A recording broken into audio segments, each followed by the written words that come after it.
Okay, so before we move on to the next tasks, I would like to add one more column here that is used for, as we originally planned it, somewhere here,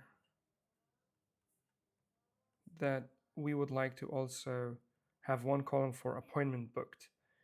What I'm going to do is take this screenshot of this and come to this, paste it.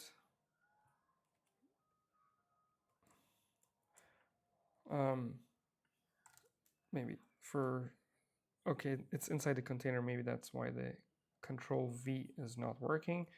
But if you run Claude, Control V is doing this kind of like a blob image pasting in here. Or maybe it is the cursor terminal that's not able to do the Control V, but that's the way you can do it. But anyways, what I can ask Claude Code here without the taskmaster involvement is to, can you please add one more column called appointment booked and add some mock data into that column.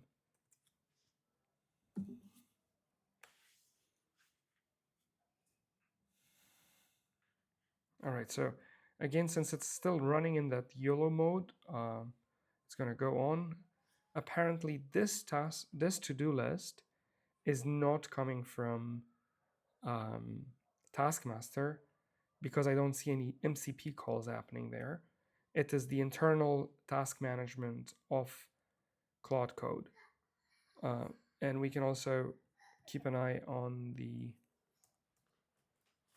Taskmaster in here. So if I run Taskmaster and see the tasks, I don't see anything about appointment booking.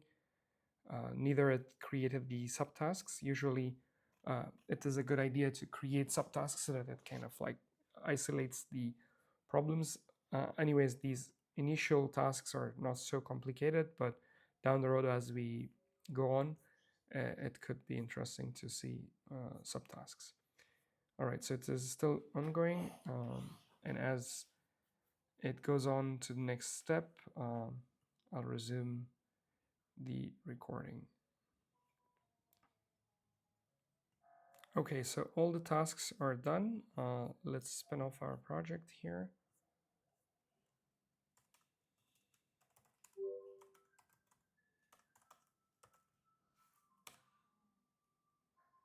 (3001), still in the same port.